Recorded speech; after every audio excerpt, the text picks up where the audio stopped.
working in the spirit of the Golden Empire. This is 17 News at noon. Good afternoon, I'm Alex Fisher. It was a busy morning in Washington. The whistleblower report is out, and this morning the chair of the House Intelligence Committee publicly released the complaint made by an unidentified intelligence agent against President Trump. That complaint led to the impeachment inquiry now underway against the president. NBC's Chris Pallone has the latest from Washington. Do you solemnly swear or affirm that... Moments before the acting director of national intelligence took his oath on Capitol Hill, the head of the House Intelligence Committee released the whistleblower complaint, which launched the impeachment inquiry against President Trump. We were presented with the most graphic evidence yet that the President of the United States has betrayed his oath of office. Committee Chairman Adam Schiff clashed repeatedly with acting DNI Joseph Maguire over his delay in turning the complaint over to Congress. That I have upheld my responsibility to follow the law every step of the way. Asking why he went to the White House first. They never exerted executive privilege. Is that the answer? If they did, we would not have released the letters yesterday and all the information that has been forthcoming. The complaint accuses the president of soliciting foreign interference in the 2020 U.S. election and accuses the administration of trying to lock down evidence amid fears by White House lawyers that President Trump abused the power of his office. The complaint focuses on, but goes far beyond, the president's July 25th phone call with the newly elected president of Ukraine. A transcript of that call released yesterday by the White House shows the president asked his foreign counterpart for a favor, investigating Joe Biden and his son. My call was perfect. The president yesterday of Ukraine said there was no pressure put on him whatsoever. What these guys are doing, Democrats are doing to this country, is a disgrace, and it shouldn't be allowed. Republicans are dismissing the hearing as a political stunt designed to bring down the president, pointing out the whistleblower did not directly witness the acts alleged, but relied on information provided by more than a half dozen U.S. officials. In his testimony before the House Intelligence Committee, Acting Director Maguire insisted that he was not directed by the White House to withhold the whistleblower complaint from Congress. In Washington, Chris Pallone, NBC News. Also this morning, House Minority Leader and Bakersfield Congressman Kevin McCarthy blasted Democrats for launching an impeachment inquiry against the president. He took aim at today's House hearing, focusing on the whistleblower complaint that prompted House Speaker Nancy Pelosi to start the inquiry. America is too great for a vision so small of just impeachment and investigation. The Democrats promised they would be different if America trusted them with the majority. They have failed the American public. They have gone against the rules of this House simply for one thing, their own politics. McCarthy also described the Democratic majority as a parody. All right, let's take a look at your forecast because it's going to be another warm day out there, but there's a cool down coming. Yeah, it's going to be a little warm this afternoon, but cooler than yesterday. And we're also going to be looking at some winds to maybe pick up this afternoon. A few high clouds out there. That's it. And let's talk about yesterday and the high. It was warm. 101 was yesterday's high temperature, just a degree or two from the record of 103. And that was actually set back in 1975. We're not going to be there today. 93 currently in Bakersfield under a calm wind right now. And then as we take a look at the hour-by-hour forecast, as we head into the evening hours, we are going to see a little bit of a breeze pick up. By 6 o'clock, we'll see that northwest wind at 14, and those breezes will continue through the 9 o'clock hour. Tehachapi at 77 right now, an easterly wind at 9. As we take a look at the temperatures throughout the afternoon, we'll be in the upper 70s, slipping back into the lower 60s by midnight. A bigger cool down on the way, but when? Details on that in a few minutes. All right, Kev, thanks so much. 17 News is your local election headquarters, and there are more signs. Emilio Huerta plans to run for the 4th District Supervisorial seat. I want to show you a look at the 4th District. We'll show you that in just a moment. It includes most of West Kern County, includes Delano, Arvin, Shafter, and Wasco. Right now, David Couch represents that district. Huerta has pulled a petition that requires more than 3,200 signatures by November 11th.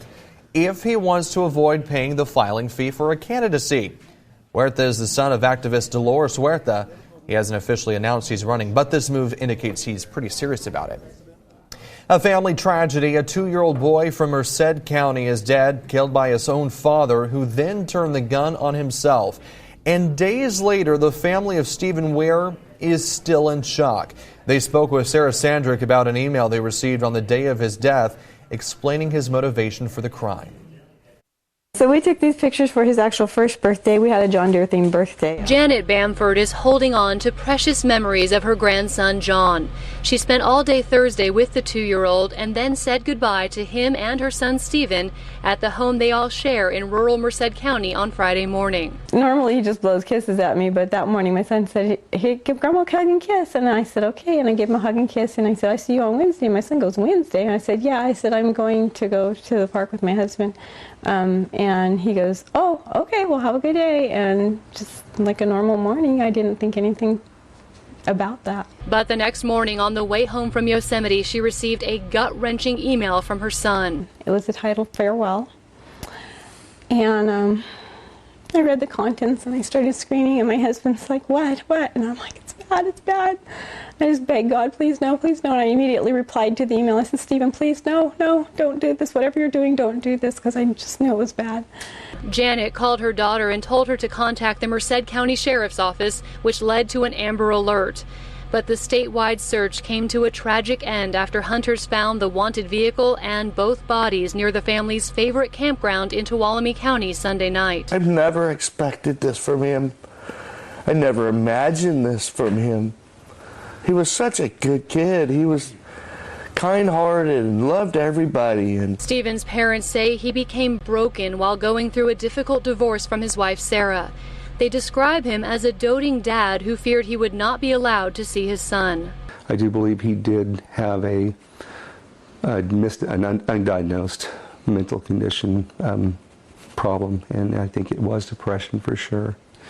But I did not know, or didn't even dream that dear, sweet son and would ever come to this.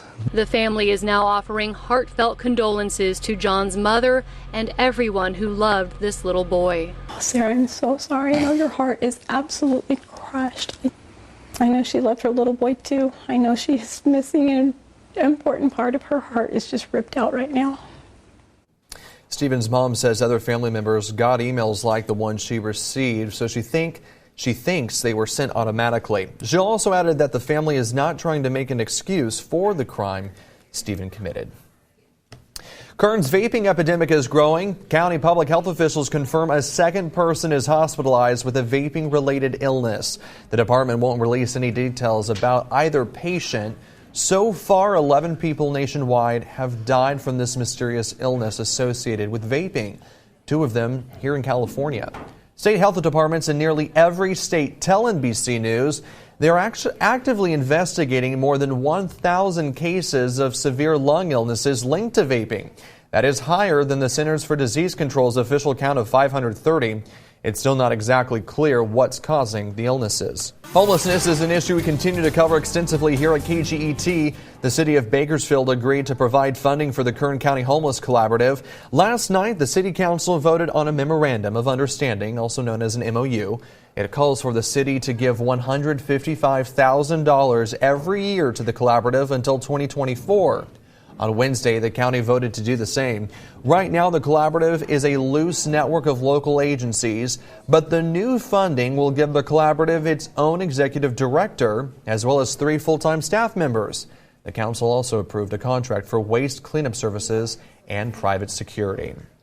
Well, still ahead, you may think it's out of sight and protected, but a new program provides an eye-opening experience for parents who think their gun is not accessible to their children. That story coming up after this. Welcome back, and a heads up, if you've traveled through LAX in the last week, you may have been exposed to measles. Los Angeles County Public Health says a person infected with the virus traveled on September 21st. Anyone who was in Terminal 5 that day may have been exposed. Health officials are encouraging you, especially those who aren't vaccinated, to monitor yourselves for symptoms, which include a fever, cough, red watery eyes, and a rash. If you you're at risk of developing measles for up to 21 days after being exposed. Well, in 2018, there were at least 73 accidental child deaths involving a gun. Doctors at Cook Children's ER in Texas say their program, Aim for Safety, provides an eye-opening experience for parents who may think it can't happen to them. Bianca Castro has more. On the bottom right, Dr. Chad Hamner in the red shirt and his wife watch from another room as their 3 sons, ages 11, 8, and 5 at the time, are put into a room where there's a gun hidden in a box. It doesn't take long for the boys to find the gun, and it takes only seconds for them to do exactly what their parents have told them not to do. Oh my God! They pick up the gun and look down the barrel. As soon as they picked it up, started looking right down the barrel, I was like, oh my gosh. Anything we've talked about just went in one ear and out the other. Put it down, put it down. Dr. Hamder, who's the medical director of trauma at Cook Children's, put his children through the test last year. His family is one of the 12 who've gone through the AIM for Safety program. Dr. Daniel Guzman created the program after treating a child who was accidentally shot in the head. And these are all injuries that are very preventable, and we want to be able to bring that to the folks and let them know that there are ways to be able to keep your children safe. He says just about every child who's taken the training session didn't do what he or she was supposed to, which is to leave the gun alone and find an adult. Half the children picked up the gun. Your kids may go to somebody else's house. They may go to your grandparents' house. They may go to a friend's house. And kids are kids. They love to be able, they're curious. They like to get into things. If they're playing hide and seek, they may go into a closet and find a weapon. He plans to enroll more families interested in taking the free 45-minute course and potentially create a model for his program to share with other hospitals. The goal is to teach not just children but their parents that gun safety starts at home. Understand even that education one time is not always going to be enough. It's just kind of an ongoing conversation you need to have, and you got to take personal responsibility for your kids as well as kids that come to your house that aren't your kids. That was Bianca Castro reporting. Just some good advice there, of course, because so many of us have a gun at home, and it's just good to put it away. Yeah, for sure. And taking you outside right now, this is our Adventist cam, and a little blurry here, but you can see we've got clear skies, and we are starting to warm up out there. A few high clouds to go with that. Currently, Bakersfield in the lower 90s, and we'll take you out near Truxton, near Mohawk right now, and beautiful foliage. And again, a nice, pretty clear afternoon. Here's a look at the temperatures now. 93 in Bakersfield, 89 in Delano, 90 in Owasco with 93 in Taft. These temperatures aren't going to warm up much, I don't think. We're starting to see the system out of the north that will affect us later on this afternoon. So we may be a degree warmer or two than what we're seeing on the board right now. 72 in Frazier Park, 77 in Tehachapi, 84 for Lake Isabella. We've got 92 and mostly sunny skies out in Arvin. Same thing up in Gold Hill, 76 degrees. And plenty of sunshine. We're also looking at some thunderstorm activity to the south right now. Again, we've got this area of low pressure, and we've got that monsoonal moisture into Arizona. Not expecting this to make its way into Kern County, and then we're watching an approaching trough out of the north. That will start to impact us this afternoon and tonight. 89 in Sacramento, 95 today in Fresno, 70s down to the south, 78 in Los Angeles, San Diego at 74. And the beaches, some cloud cover there today, 68 degrees, water temperature between 59 and 60 degrees, and then Morro Bay, some clouds and 65, and a south-southwest wind. As we take a look at the big picture, okay, we've got the area of low pressure we were just talking about, bringing a little bit of moisture to the south. Then we've got the ridge of high pressure we've been talking about, kind of gave us that warmth yesterday. And now we've got an incoming trough, and this is going to tighten the pressure gradients this afternoon, and that means a wind increase for Kern County. I'm not expecting any thunderstorm activity out of the southeast because of that approaching trough, but one thing we are going to watch for is right here, the winds. This is between 6 and 7:30 tonight. You can see those winds pick up in all areas of the valley, especially into the Kern County mountains, and also up near Wasco and Lost Hills. So what does that mean? Blowing dust could be a factor as we head into the afternoon and into this evening. Time frame is always a little tricky, but all the models suggesting the winds will pick up a little bit and then relax as we head into the early morning hours of tomorrow. Here's a look at the national weather and what we're seeing right now. Fairly quiet. A little bit of moisture out of Montana right now. Thunderstorm potential has kind of pulled back for the rest of today, which is great news. Maybe along the coast of Texas. Temperatures are expected to be in the mid-60s today. 88 in Denver, up into the northeast, 80s as well, with Boston at 81, D.C. at 89. Here's a look at the air quality. Going to be unhealthy for sensitive groups. AQI at 105. And today, we'll look for temperatures to hover right near 94. Same in Delano, 93 in Taft, 91 in Maricopa. Northwest wind 5 to 10, but again, picking up a little bit this afternoon and evening, where we could see winds right around 14 to 15 miles per hour. 81 in Frazier Park, 80 in Tehachapi. 40, 90s into the Kern River Valley with a west-northwest wind 10 to 15. And then for the desert, we're looking at 87 in Mojave. Extended forecast tomorrow, cooler weather. So you can see why the winds are going to pick up a little bit this afternoon as the trough approaches. Then we get the cooler air tomorrow, and even more so as we round out the work week heading into the weekend. And look at that, 71 on Sunday, 70 on Monday. Mountain forecast, a little bit breezy through tomorrow. 60s will return by Saturday, upper 50s for Sunday into Monday. And the Kern River Valley forecast, we're looking at 80s tomorrow, 70s, and then 60s by Sunday. Reason I talk about the winds, the Kern County Fair is still going on, so might see a little of that blowing dust tonight. Sure. All right, thanks, Kev. All right, we're back after this. KGET Business Watch is brought to you by Grapevine MSP Technology Services, the Valley's leading IT service provider. Back now on your Business Watch and taking a look at stocks. The Dow Jones right now down 30 points, S&P 500 down 5, NASDAQ down 43. Checking oil prices now, West Texas Intermediate is at $56.45 a barrel and Midway Sunset $56.99 a barrel. Beijing's second airport is officially open with the latest from the world of technology and a cool design made for passengers in a hurry. David Culver has more. There's a peaceful serenity to this space. Nice little walkway that takes you over a koi pond. Not what you think about when you think about the chaos that often comes with air travel. This is one of 5 what they're calling China Gardens at the brand new Beijing Daxing Airport. It's just opened up to the public, and it's the high-tech features that everyone is really talking about. So let's take you inside, show you them. This is the International Concourse. It's one of 5 concourses that they have here. And what really you feel as soon as you step into Daxing is the sleek, modern design. This was done by the late architect Zaha Hadid. But what officials are really touting about this airport is the technology. As soon as you walk in, right when you're checking in your bag, facial recognition starts. It continues as you're walking through security. Security that they say is a lot quicker and more efficient because of technology. They didn't go into too much detail about that. But the facial recognition technology continues as you're in, ready to board at your gate. They've got screens that are taking in your image, and they continue all the way up until you go through and board your plane. One of the big takeaways of Daxing is the size. It is massive. They estimate 97 soccer pitches, or about 100 American football fields, if you will, could fit inside. So when you think about the size of an airport, you think about getting around, right? That's always a challenge, especially if you have, say, arrived here at E85 and you've got to get to another concourse. The argument is that because it's this starfish shape, that essentially you can go from one tentacle and get to the main center, they argue, in about 8 minutes time. That's what they say it'll take on average. So they say this is really going to be a time saver ultimately. But overall, it's this newness that you feel, this high-tech surrounding, and that's something that they say continues even on the runway. The officials here say they have a sensor system that can detect 2 centimeters of an object, of debris that might be on the runway, and they can then zoom in with multiple cameras to see where exactly it's located.